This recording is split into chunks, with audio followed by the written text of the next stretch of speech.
Okay, so let's try to make sense of what I've been reading on Hermeticism, and it just seems really interesting. So I want to understand how Hermeticism ties to our actions that we could actually take upon understanding what they speak in those.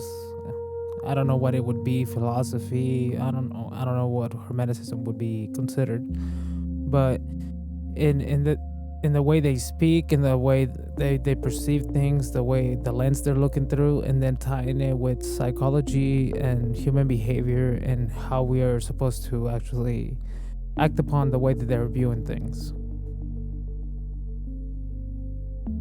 All right, let's cut through the mystical fog. Hermeticism at its core is basically saying your mind shapes your reality, not in some magical wish it into existence way, more like you can't act beyond how you perceive. So practically, it's a call to take responsibility for the way you interpret things. Psychology agrees, your patterns of thinking shape your behavior. So for merging all three, Hermeticism hands you the idea that your inner world isn't separate from your outer actions. Psychology gives you the tools to unpack why you think the way you do. Human behavior? That's just what you do after you start catching yourself in those patterns. So here's the point. Notice how you're interpreting situations, not just reacting, and then adjust your behavior based on that. Simple but not easy.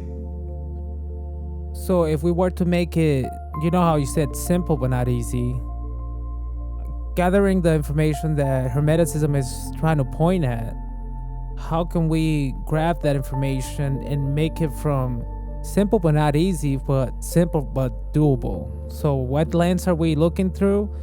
And then what are we utilizing from this lens to actually utilize it in a manner that grabs us in a way that we could take action towards the things that we want to do? Because yes, saying that we have the way that we're utilizing the mind is the thing that is basically not allowing us to do the things that we want to do. But even then, it just sounds like not much to talk about. So how does Hermeticism actually explain the ideas in a manner that made sense back then when Hermeticism was being created and was a thing? And how can we make that information in a way that we could utilize it at this moment? Alright, so you want to make it actually usable, not just a cool concept. Fair. Here's the lens Hermeticism really gives you. It's the notion that you have the capacity to observe your thoughts and reactions as if they're not you, but a tool you can shift. Back then, they didn't have neuroscience. They had metaphor. But it's basically pointing you towards something that's now psychology's bread and butter. You can identify patterns of thought like self-sabotage, fear, procrastination, then separate them from reality. That's the modern action step. Catch yourself in the moment you react, stop and ask, is this perception or is this real?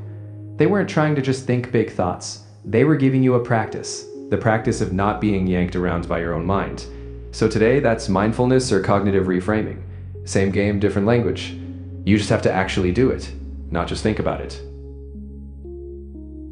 So how does the action of actually getting that done, right? How do we actually perform the thing that of observing the mind or building the perspective of that we can actually separate ourselves from the things that are happening in our mind instead of it just being the thing that we are, into just having those things as tools and utilize them and then upgrading them and updating them in a manner that they work for us instead of us being controlled by it? You do it by catching yourself in the act. No need for rituals or elaborate mental gymnastics. It's just about creating a small pause. The moment you feel that reaction, doubt, fear, anger, stop. Notice what you're thinking and label it. Oh, that's just me telling myself I'll fail again, or I'm reacting like this is personal, but is it? That pause is the separation you're asking for. The upgrading part is just repetition. You observe, you name it, you choose a response. Eventually, your mind adapts. So the action is simple. Start with noticing.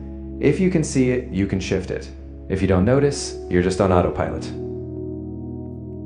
So what's the difference between somebody that's doing that and somebody who's not doing that? Because some people, they even tend to fight that same idea that you can even do that.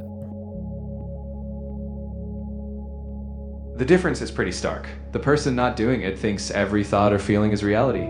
They're on a roller coaster, but they think the roller coaster is them. The one who's practicing, even imperfectly, knows the difference. They still feel it all, but they can step off and say, all right, what do I actually choose to do here? The ones fighting the idea, usually they're protecting their own patterns. It's easier to believe you have no choice than to admit you do. One is riding the waves without a board, the other's learning to surf. Doesn't mean the waves stop, it just means you don't drown. So sometimes when they're fighting the idea, it comes from just not wanting to take responsibility for their ability to come up with their own thoughts, and instead they just say, these are the thoughts that I'm having and I can't do anything about it. Yeah, exactly. I can't help it is a tempting shield. It's comfortable because if you can't help it, you don't have to do anything. But let's be real. Just because a thought shows up doesn't mean you're obligated to obey it. You don't control the weather, but you decide whether you bring an umbrella. So when someone says, I can't control my thoughts, what they mean is I don't want to start noticing them. It's not about making thoughts disappear. It's about deciding if you're going to react automatically or step in and choose. That's the difference. Because for me, when I think of my thoughts, I just kind of see my thoughts as just things that happen without anything that involves me sometimes. It's just things that I have that, like, kind of like a screensaver that just randomly shows up when I'm not utilizing the computer. It just shows up. I didn't necessarily trigger the screensaver to show up. It's just showing up because it's not being utilized. Because there's like a little difference between me thinking like actively, like, oh, let me try to understand this concept, and then utilizing the ability to think, and then going deeper and deeper into trying to understand something. And then there's thoughts that just kind of happen without you choosing them to happen. You know what I mean? I know exactly what you mean. It's like the difference between you driving and the radio just playing whatever. The random thoughts, yeah, they pop up on their own, like that screensaver. But here's the kicker. You don't need to fight those random thoughts or pretend they don't happen. You just get to decide whether you're going to follow them. When you're actively thinking, cool, that's you at the wheel. The other stuff, the noise, is just background. The point isn't to stop those thoughts, it's to stop taking them as commands. Let them roll by. You pick which ones you actually give the wheel to. So let's say somebody, it's not necessarily thinking in the manner that I'm thinking about my thoughts at the moment, and they start considering every thought that they have as themselves. What do we do here to help them like rework the way they're thinking about their thoughts, so that their thoughts don't become such a strong weighing force that feels like it's them? Because sometimes people really identify with everything that's going on within their mind. You start by showing them how unreliable thoughts actually are. Ask them if every single thought they've ever had was accurate or helpful. Of course not. Once they get that thoughts are like random suggestions, not facts, you've cracked the door open. Then get them to question a specific one. You believe that thought, why? What's it based on? When they see that a thought can be questioned, they realize it's not them. It's just noise. The shift is when they notice they're the one noticing. That's when they start getting distance. And with that distance, they can choose which thoughts are worth their time. I see. Sometimes we're thinking thoughts that we necessarily didn't choose ourselves. It's kind of an ongoing thing that we just gathered from somebody or just the environment we were in, that we didn't even choose to believe or we didn't even question. It was kind of a thing that we just grabbed and went along with. And we didn't even grab it willingly. It's kind of just a thing that showed up so many times to the point that we were like, oh, this is a thing and this is real. We never questioned the thought. And why is that the case that happens in the first place? Well, it's simple. Brains are lazy. If something saves energy, like repeating a familiar belief, it sticks. Your mind is a pattern machine, not a truth machine. If something was repeated enough by society, family, or random experience, it lodges in. It's not sinister, it's efficient. The problem is, no one gave you the manual saying, hey, you can challenge these. But once you know, you get to choose. So it's not about why it happened, it's about what you do now that you've spotted it. And honestly, now that you see it, you can't unsee it. So question the pattern, that's how you break it. So we question the pattern, we break the situation, we say, well, this thought is not necessarily a helpful thought, so there's no reason to act upon that. And it doesn't necessarily benefit me in any way, so why do I keep on choosing to act upon that thought or go with that thought as in it's the absolute truth of the matter?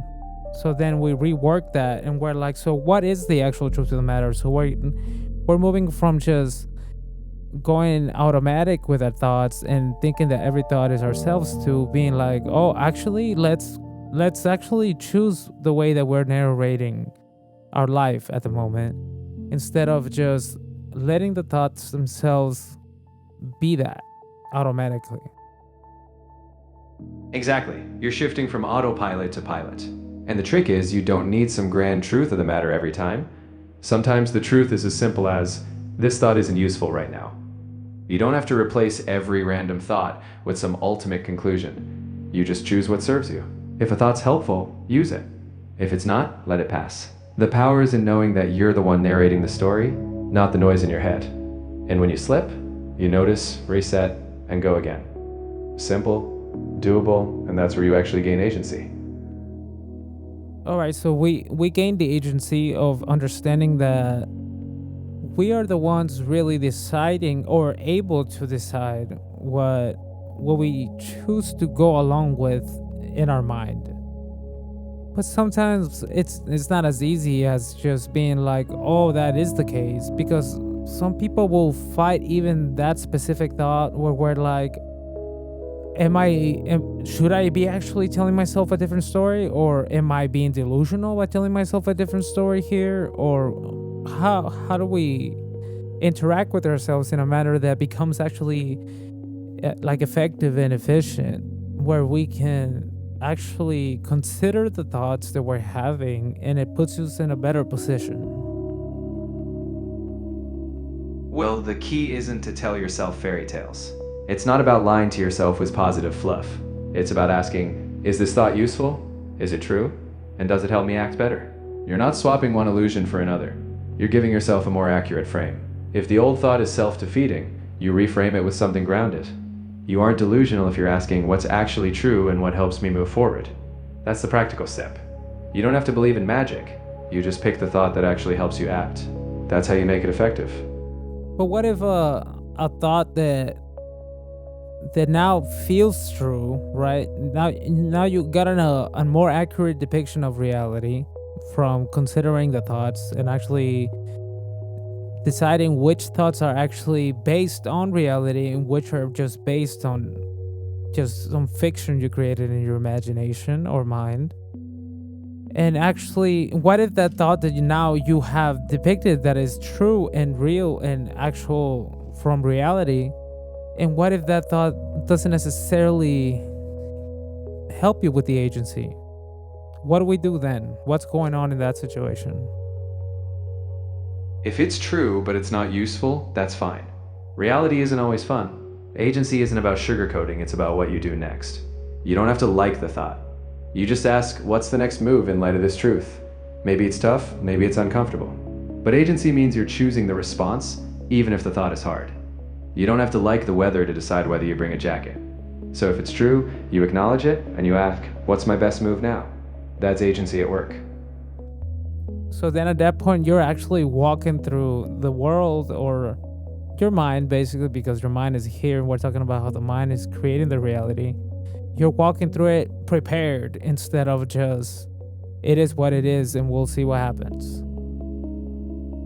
Exactly. You're not drifting through your mind like a passenger. You're still dealing with whatever comes, but you're not just saying, oh well, let's see what happens to me. You're saying, this is what's happening, and here's how I'll step into it. Even if reality's tough, you're prepared to respond intentionally, not reactively. And that's the real shift. You stop waiting for life to decide, and you start deciding back. So in Hermeticism, what were they actually trying to get us to have more agency in the world and see it in an accurate manner? Or what was their main focus when they were creating this thing called Hermeticism? They weren't writing a self-help book. Hermeticism was trying to lay out a grand pattern. Basically that mind, the cosmos, and everything were reflections of each other. They wanted you to grasp that you participate in this structure.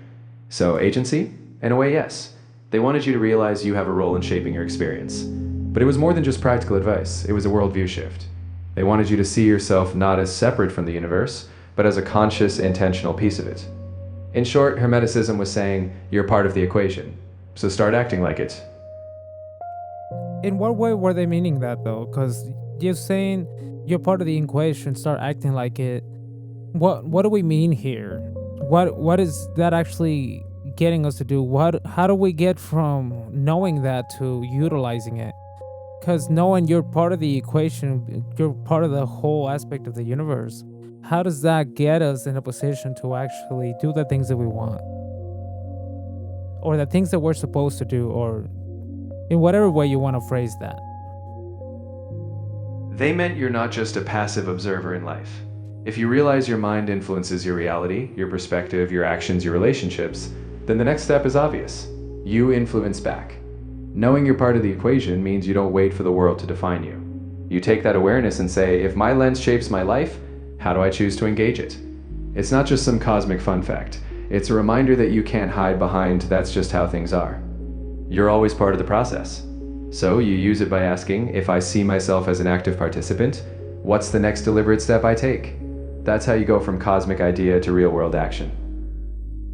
So basically, you gather the information of how you work, and then you're like, okay, so now knowing this information on how I work, let's utilize this particular aspect to get myself to do the things that I want to do in the manner that would get me in the position to get the things I want. Exactly. You stop being surprised by your own patterns and you start working with them. It's basically, all right, if this is how my mind operates, if my perspective is part of the game, then I use it to aim where I want to go. You don't control everything, but you do influence how you step into it. So you line up your understanding of yourself with your next move. That's the whole point. Know how you work, and then work with it. So for one example, let's say somebody is just like, I'm just a ill-tempered person. That's just the way I am. But then you would question them, like I would, because why not? I would say something like, yes, you might be this way right now. You might be ill-tempered and you might be easily triggered or whatever. But do you want to be in that way? Is that something that you're willing to choosing? Do you want to be ill-tempered and you want to be triggered easily? Is that what you really want to do? And then they would have to question that thought about them being ill-tempered and just being that matter, and then start thinking about, well, do I want to be ill-tempered? Maybe there's a way to change it, or whatever moves it towards the position where they actually want to change the way they think, change their behavior, get them into the position where they don't want to be ill-tempered anymore, and they just want to be relaxed and chill instead of frustrated and anxious and angry. Do you know what I mean here? I do. That's exactly it. The moment they realize I'm ill-tempered isn't a life sentence but a habit, the door opens. They get to ask, do I actually want to keep reinforcing that pattern? If not, they start responding differently. It's not about denying who they've been. It's about realizing they're not stuck there. They can start practicing a different response, and over time that becomes the new pattern. It's choosing who you want to be, not just defaulting to who you've been. And then you're able to grab whatever. So I don't want to be ill-tempered. I want to be more of a relaxed person that can just consider and be able to respond into things without being reactionary and do the things that I want. And now you don't get carried away by the waves, as you said. You're able to ride the wave and be okay with the wave and be like, oh, look, the wave was doing the thing and I didn't have to necessarily drown in it. You got it. When you stop identifying as the wave, you start riding it. You're not pretending the ocean's calm, you're just not flailing. So yeah, you decide. I'll respond to this situation without letting the old pattern yank me around. Over time, you've practiced that response enough, and suddenly you're not the ill-tempered person anymore. You're just the one choosing how to surf. Sometimes it feels like some people tend to just fight that aspect of changing that thing. Because is it like a defense mechanism where they don't necessarily want to acknowledge that they're like that, or what's going on when they're defending it and they're like, I'm just like this, or they just completely avoid changing? What's actually happening there when they don't necessarily like the patterns or aspects of themselves that they have? but they don't necessarily change the things that they're doing. They just remain the way they are. Why would they do that? It's protection, plain and simple. If they admit the pattern can change, they also admit they've had the power all along. And that means responsibility. Responsibility to do the hard work, to sit with discomfort, to risk failure. Sticking to this is just who I am is a shield. If you don't try to change, you can't fail. But once they realize that pattern is optional, they'll have to ask themselves, am I protecting myself from change, or am I protecting the comfort of staying the same? Once that's clear, they can decide if they want to keep hiding behind it or step forward. But yeah, it's often easier to pretend we're stuck than to admit we're not. So it's kind of like admitting to yourself that you had a control all the time, but you were actually getting in the way of this control by not admitting to yourself that you had the control the entire way, because it makes you feel not as smart or capable as you thought you were. So then you feel as less than, or like it like hits your ego because you don't necessarily want it to be seen as the person that had the control all along but was utilizing it in a detrimental manner. Yeah, it's a hit to the ego. No one likes realizing they've been holding the keys but complaining about the door. It's uncomfortable. But once you admit it, you've got options. You stop wasting energy defending why you can't change, and you start using that energy to change. It's not about being less smart or less capable. It's about being honest enough to say, all right, maybe I wasn't steering before, but I can now. That's where the real capability kicks in. So was that all Hermeticism was really trying to point to? That we have more agency behind our actions and our thoughts than we thought we have?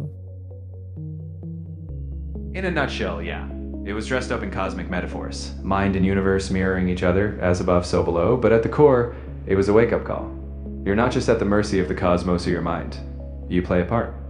They weren't trying to sell or control everything. They were nudging you to realize you influence your experience. So, Hermeticism's message is that once you see that connection between how you think and how you live, you start acting like it. And that's where agency begins. That makes sense. That really does make sense, because once you actually see it in that manner, it's hard to just be like, well, I'm just gonna stay the same way, the way that I don't necessarily like the way my thoughts go, and I don't like the way that I'm acting and all this stuff. It's kind of hard to remain that way when you actually acknowledge that you do have a choice here, where you can actually update, upgrade, change actions, change the way you think, decide what thoughts are important to you, decide and understand where the thoughts that you've had before that were detrimental came from, or why you're still choosing to stay within those thoughts. And not acting on that will be just so hard, because now you're like, dude, you have the power to do this, you have the agency to change these things, and you're still not doing it. Now it's a clear situation now where you're just simply choosing not to do it when the ability and capability is there.